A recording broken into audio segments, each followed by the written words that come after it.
Sa pinaigting naman ng kampanya kontra droga, inilunsad ng Eastern Police District ang Brigada Tokhang. Dito, hihingi naman po nila ang kooperasyon ng mga private subdivisions. At may ulat on the spot si Mark Salazar. Mark? Connie, dinala nga ng Eastern Police District at sa pangunguna pa mismo ng hepe nila na si Chief Superintendent Romulo Sapitula sa Valle Verde 1 ang Oplan Tokhang, pero ni-rename niya ito, tinawag niyang Brigada Tokhang. Dahil daw itong Tokhang na ito ay ini-involve yung Homeowners Association at Barangay at ito ay meron pa dapat pirmahan ng Memorandum of Agreement para makakuha ng full cooperation dito sa mga exclusive villages na ito. Pero sa dialogo pa lang, Connie, na ginanap sa clubhouse itong subdivision ay nakita ng hindi madali. Pagka sa ang pinag-uusapan ng exclusive subdivision, ayaw na mga homeowners na papasok sa kanilang village yung mga pulis kahit na magpamigay lang ng leaflet. At ang gusto nila, gamit ang kanilang private security, ay sila magpupulis ng sarili nilang ranggo. At pinrangka nila ang PNP. Hindi pa raw sapat ang tiwala nila sa mga pulis, lalo na itong Oplan Tokhang na napapanood raw nila at nababasa sa media na pinapasok ang mga bahay nitong mga pulis ng walang search o arrest warrant at napapatay yung mga drug suspect at sa mga kwentong nanlaban ng mga ito ay hindi raw madali para sa kanila magtiwala. Kaya hindi agad pinirmahan ng homeowners ang MOA na bitbit ng EPD at hindi sila pinayagang magpamigay ng kanilang leaflet sa bahay-bahay. Pero pinayagan ng presidente para lamang sa kanyang bahay na kakatok nga rin at bibigyan ng leaflet para ipakita lamang kung ano yung gagawin lamang naman ng pulis sa loob ng exclusive subdivision na ito. Sabi ni General Sapitula ay meron daw silang mga intel at ito hindi lamang naman daw sa Pasig na may mga drug lords na ang ginagawang sistema ay mag-re-rent ng mga mamahaling bahay sa mga posh villages at yung ginagawa yung kanilang mga illegal operations. Of course, Connie, not singling out Valle Verde, ito daw ay nangyayari sa maraming mga posh villages kaya kailangan daw nila ang cooperation talaga ng mga homeowners association ng mga ganitong mga exclusive subdivision.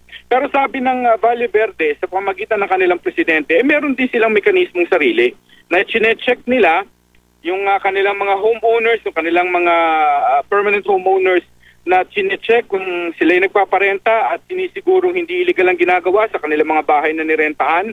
At wala naman din daw silang case ever ng drug den o drug lab inside Valle Verde 1.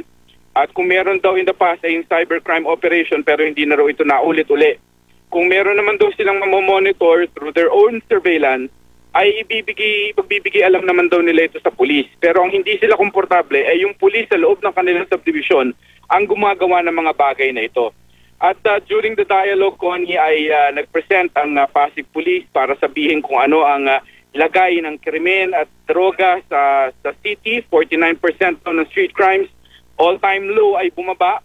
Simula lang daw ng maupo ang Duterte administration sa Pasig daw ay may 30 barangay. At sa NCR, 1,706 barangays, 92% daw ang drug affected. At hindi dito immune ang lahat ng mga barangay, kagaya ng mga barangay sa Pasig na nakakasakop sa Valle Verde. Connie. Yes, Mark. So, meaning to say, tablado ka agad sa umpisa pa lamang yung efforts ng EPD, no? So, ano yung magiging sunod nilang hakbang? Sila ba ay kontento na dun sa sinasabi nga nitong private village na ito, na sila na lamang ang magpupulis at sila na lamang ang magbibigay ng iba pang detalye kung kakailanganin nila ang tulong ng ating kapulisan? Oo. Mahalaga naman ko nito para sa EPD kasi test case nila ito. First time nila mag-approach sa exclusive village. At dito nga sila nagpunta. Ngayon ang ginawa nila, hindi naman nila mapipilit sapagkat ito ay private property, private subdivision, ay iniwan na lamang nila po yung kopya ng MOA. At pag-aralan ng homeowners, alin ang pwede, alin ang komportable sila roon, alin ang hindi, pag-usapan pa.